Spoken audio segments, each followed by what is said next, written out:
Homework answers are first from the regular homework. And on number 1, it's 1 over n, and n is not equal to 0. If you get this, it's 1 point. If you get this, it's 1 point. Each problem is 2 points each. Number 2 is 9x over 5, and x is not equal to 0. 3 is 1 over x plus 9, and x cannot be equal to negative 9 or 8. Must have both of those. And for number 4, p plus 6, and I put x not equal to 9, but it's really p. Oh, I did the same thing. So as long as you have not equal to 9, it's fine. Right? Oh, yeah. So number 5, you should have 7v minus 9 over 4v, and x is not equal to 0. On 6, it's 1 over a minus 1, and x is not equal to a negative 7 and a 1. For 7, it should be a negative 5v, and v is not equal to 1. And 8 is a negative 1 over 6 plus x, and the values of x that it cannot be equal to are negative 6 and 2. Number 9 is v minus 3 over 9v, and negative 10 and 0.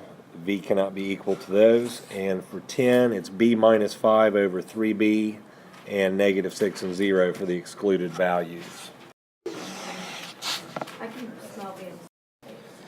On number 1, you should have a negative 2x plus 3, negative quantity of 2x plus 3, over x minus 3x plus 2, and your values for x are going to be negative 3, 3, 1/3, and negative 2. This is worth 5 points. This is worth 5 points. So it's 10 points per problem. On number 2, you should have a negative fraction of x minus 4 over x plus 4, and the excluded values are negative 4 and 1. Again, it's 5 points for this, 5 points for that. Oh, you're okay. Just do your work. To simplify rational expressions, except today you have factor by grouping thrown into it. We've been over this before. That's a review from 9th grade, and we've done some of it this year as well as a review. But here it is again. And here comes a quick review for it. So here's example 1 of the review for factor by grouping. This is 10x squared plus 4ax plus 30bx and plus 12ab. Factor by grouping is usually indicated by having 4 terms. So what you have to do is find 2 things that you can group together that have something in common. For example, 10x squared and 30x or 30bx. You can put those together. The reason why we're putting them together is because they have an x in common, and you can take out a 10. The other 2 may or may not have something in common, but 4ax plus 12ab. What follows now is something you may hear replayed later when someone asks about it. If you end up with a negative sign there, you have to change the sign of the 2 things you're putting into the parentheses. We do not have that. Therefore, it stays the way it is in the expression. If the first term, for example, if this one had a negative sign in front of it, you would put the negative sign here, but change the sign of this and this when it goes in the parentheses. That is not the case here now because we have a plus sign. So go back over to here and find the greatest common factor, which is 10x, and take it out and be left with x plus 3b. And then over here on this side, take out the greatest common factor, which is 4a, and be left with x plus 3b. If you've done it properly, then you should have the same quantities there and there. And you only use those quantities once, x plus 3b. In the other quantity, you have 10x plus 4a.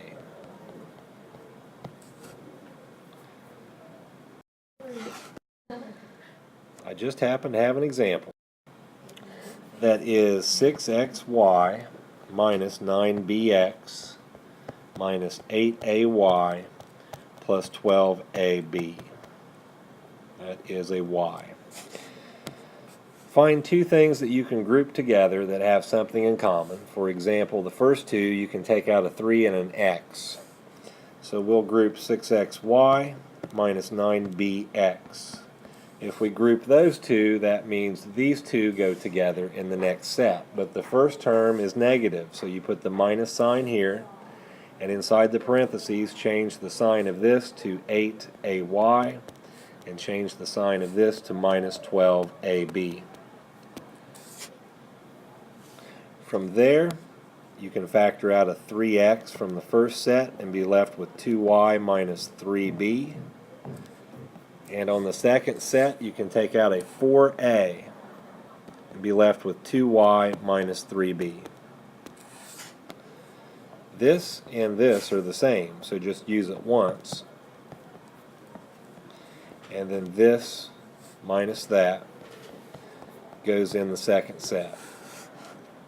Here's example 1 of one big problem all put together. This problem is 12x squared minus 15ax plus 8bx minus 10ab over 8x squared minus 4bx minus 10ax minus 5ab. That's the first fraction, which will reappear again on the screen. But I have to slide it over this way to write the other one on there. And that's going to be 8x squared minus 2ax plus 4bx minus ab over 6x squared plus 3ax plus 4bx plus 2ab. And now we can scrunch it down all on the same screen. So you have four things to factor out to see if something can show up that's in common. Of course, once you get one of them finished, it may give you a hint as to what is supposed to be in any of the other ones. It may or may not. So we'll have to do some scratch work off to the side. We'll start with this one up here. And for that one, we'll move over to this side of the screen and try to group two things together on that one. If you put 12x squared minus 15ax together, then you would have to put 8bx minus 10ab together. And from this one, I can factor out 3x on this one and be left with 4x minus 5a. And on the other one, take out a 2b and be left with 4x minus 5a. So that works out, and this is scratch work off to the side, so from that point you can go back and fill in what it should be over on this problem. And I'll zoom it in a little bit so we can keep everything on one line. That should be 3x plus 2b and 4x minus 5a. So there is one thing that we have finished. So go look at the one below it, the 8x squared, just below that one. We'll move over to this side again and use some scratch area. And it looks to me like you can group together the 8x squared and the minus 4bx. So 8x squared minus 4bx. And if we do that, we have to group together the minus 10ax and the minus 5ab. So that means we'll have minus 10ax and then what? Plus 5ab. And you can take out a 4x from the first one and be left with 2x minus b. And on the second one, take out a 5a and be left with 2x plus b. So from there we see what it's supposed to be. And we'll go back over to this side and fill it in. Zoom in pretty big. That should be 4x minus 5a over 2x plus b. And from right there on the first fraction, you can see that we can already cancel this and this out. Wait. 2x plus b and 2x minus b don't match. If you go over to the right. Oh, okay. Back over to the right. Mm-hmm. Oh, need to find it. 2x minus b and 2x plus b. Oh, let's see here. Okay. 2x plus b, 2x minus. Did I leave out a sign from any of this? That's how I Uh, ended up. Did I change it? Yeah. Because it started out minus 10ax minus 5ab.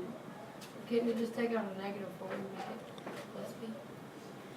Once you take a negative out of one, it's not going to work on the other.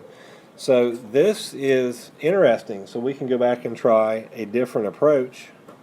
It looks to me like all the signs were taken care of, and I switched where it was supposed to be. So we will go backwards and do this.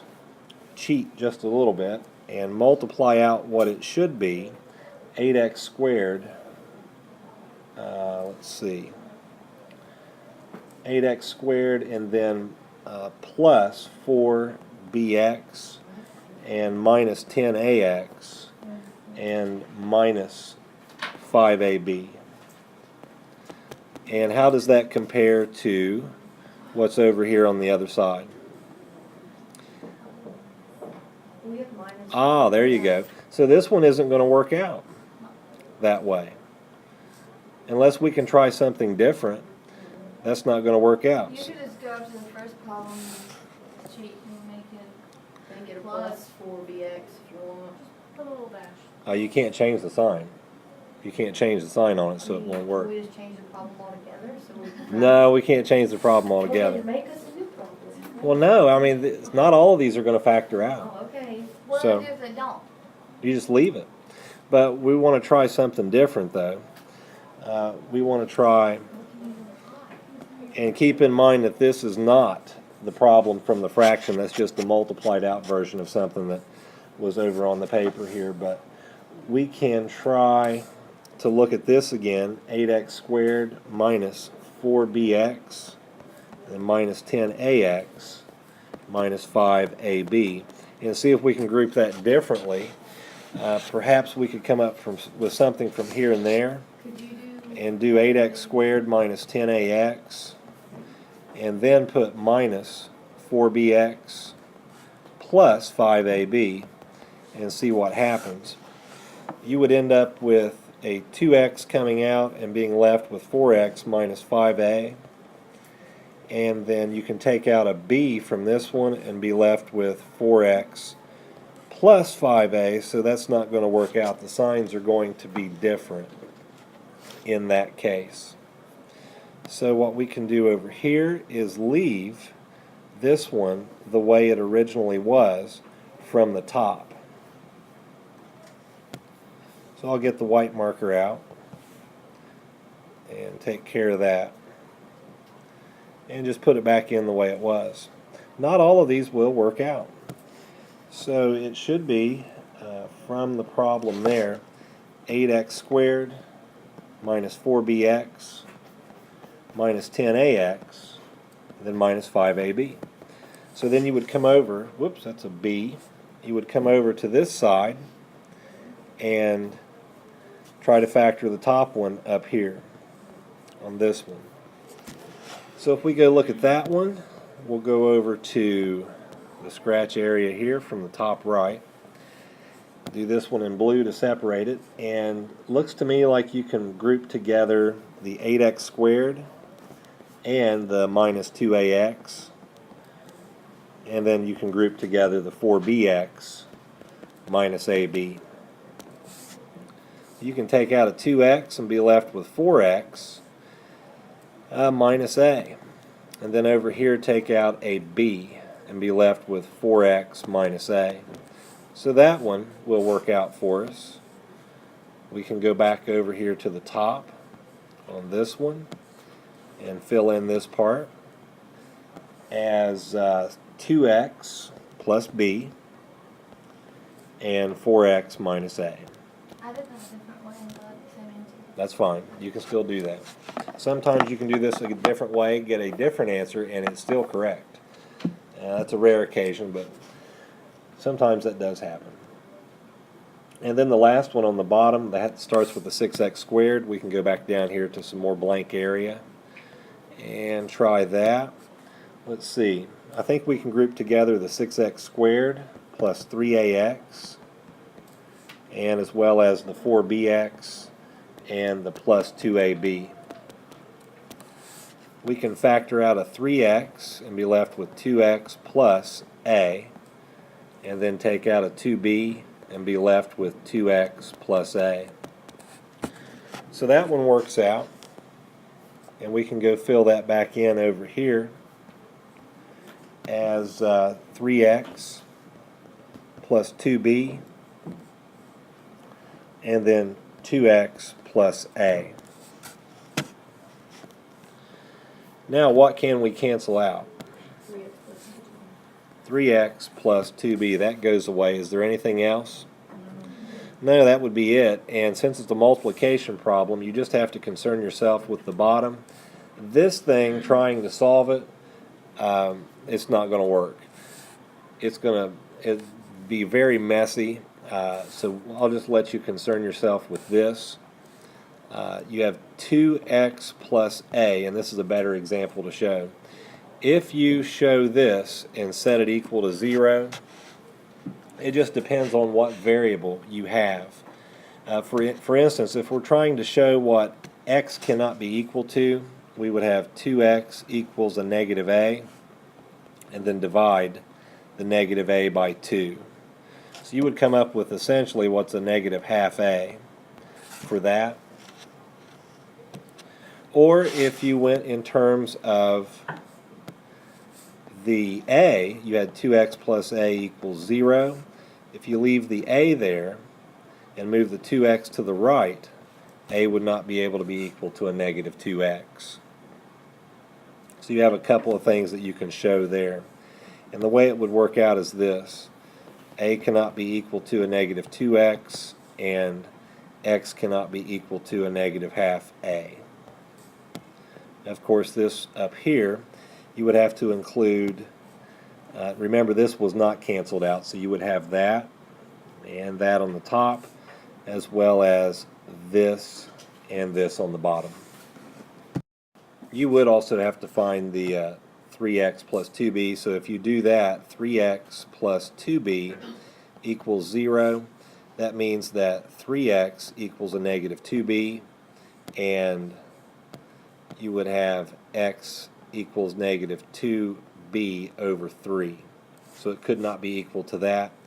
And if you do it in terms of b, then you would start with 3x plus 2b equals 0, 2b equals a negative 3x, and b equals a negative 3x over 2.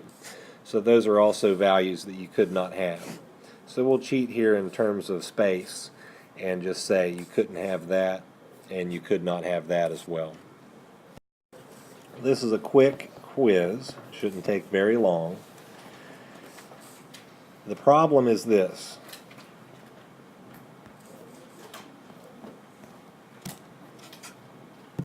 The solution to the quiz. If we can simplify this, then we might want to try to take out a negative 1 on the top, and if we do that, we get x minus 1 in parentheses, and then an x minus 1 on the bottom, which means these will cancel out. So our answer is negative 1, and x cannot be equal to 1. X squared plus 4x minus 12 and x squared plus 3x minus 18. Simplify that rational expression and indicate the values of x that will make the expression undefined. Answer to the bonus problem is going to be x minus 2 over x minus 3, and x cannot be equal to negative 6 or 3. Here's the homework for Monday. which includes basic review problems over the things we've been doing with simplifying rational expressions. This is a word problem in which you have to do exactly the same thing we've been doing. You have to use that. A triangle problem that has rational expressions. A couple of longer ones, and then here are two with factoring by grouping there at the bottom. Extra credit you can also do if you want.